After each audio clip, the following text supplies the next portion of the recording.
I welcome the opportunity to address the House on Ireland's new forestry strategy. I'd like to begin by commending my colleague Minister Pippa Hackett for her Trojan work in securing an unprecedented €1.3 billion to execute this key pillar of Ireland's climate action plan over the next 5 years, and to Minister McConalogue for his leadership in this role too.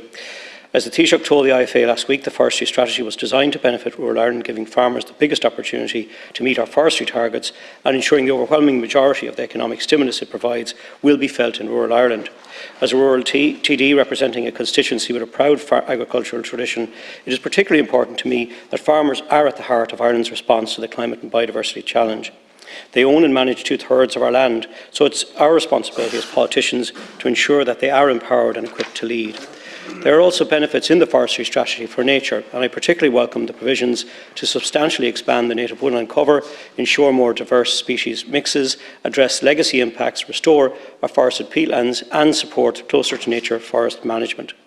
We will have a job of work to do across government to ensure robust ecological assessment procedures to safeguard habitats and species of ecological importance, like the freshwater pearl mussel, marsh fritillary butterfly, red-listed bird species, species-rich semi-natural grasslands and other high nature value farmland areas, particularly in relation to native tree area scheme. And I know this is at the forefront of Minister Hackett's mind. When we think of forests, what do we think of? Stands of healthy conifers that would be felled for valuable sawlog to support the rural economy and national housing targets. Beautiful non-native beech and bluebell woodlands that were established centuries ago on old estates that we now enjoy for walks with our families.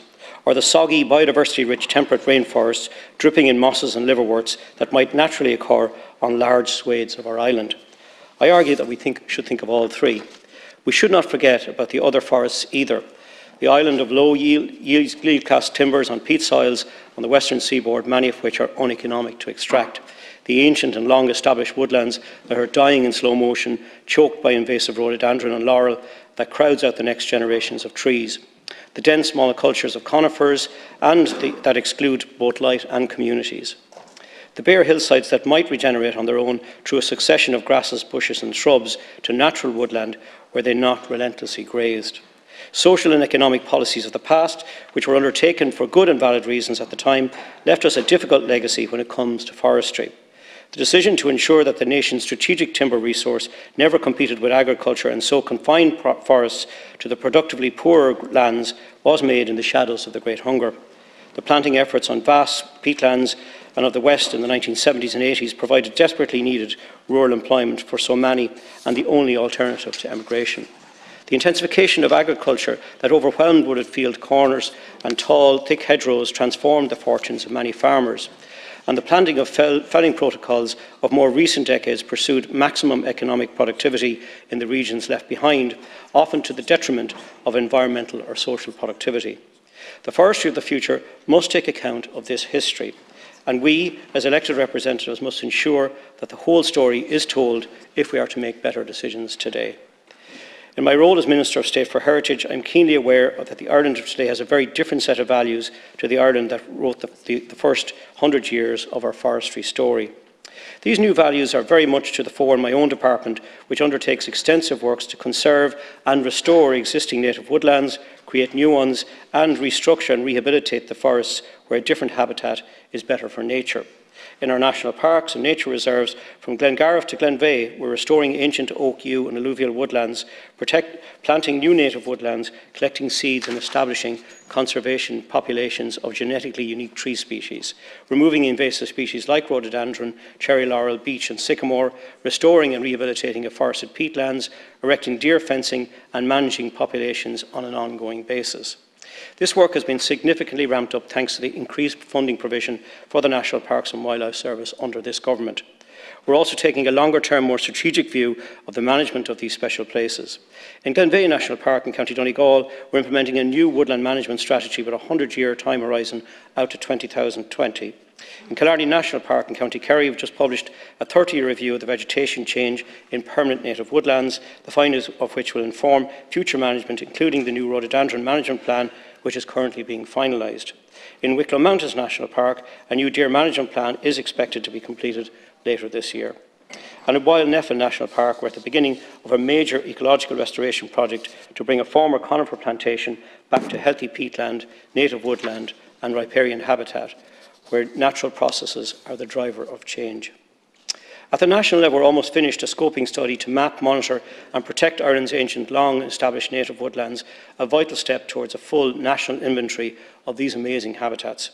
We're also continuing to manage deer hunting licences, with over 6,000 issued by my department last year. Deer grazing remains an overwhelming pressure on the establishment and regeneration of native woodlands across many parts of the country, even despite the culling of upwards of 50,000 animals last year. I firmly believe that a long-term strategic and sustained approach to deer management is needed, led by data. We need a deer census, we need the deer forum to explore management possibilities, including contracted service providers, and we need to promote venison as a source of wild, organic, lean protein and mainstream it in our diets. We also need to think more broadly about grazing in general, particularly sheep. Conservation grazing has a role to play in the management of our uplands, but what we have right now is not working for nature, water, climate or people, and we do need to rethink it. Invasive plants like rhododendron and cherry laurel also present significant challenges, and again, I believe that a major program of work based on sound science and best practice and managed strategically on a site-specific basis needs to be undertaken. Communities can play a vital role in this work, and we've seen fantastic examples across the country of people coming together to support nature.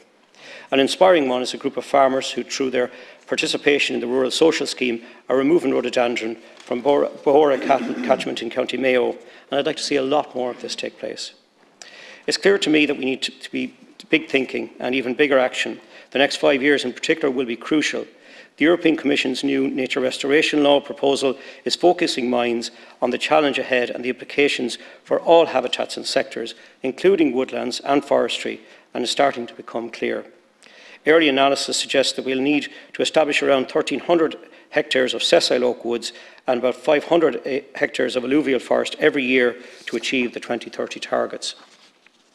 This goes well beyond the scope of the new forestry strategy, and while the role of Quilta has been much discussed in this House in recent weeks, a key question is yet to be asked. Is there not potential for Quilta to ring-fence a portion of the profits it returns to the state for creation of permanent native woodland in support of the nature restoration law? I'd like to see this explored. Speaking in the Chamber earlier today, Minister Ryan signalled his intention to look at the mandate of Quilta. Last month I wrote an op-ed setting out my hope that we would be able to remove fences that corral nature into so-called safe places within my lifetime. If we are to achieve that, or even move towards it, we need a clear sense of who and what our forests are for, where they should be and where they shouldn't be, and a sustained, targeted focus on how they are managed into the next 100 years. Good morning.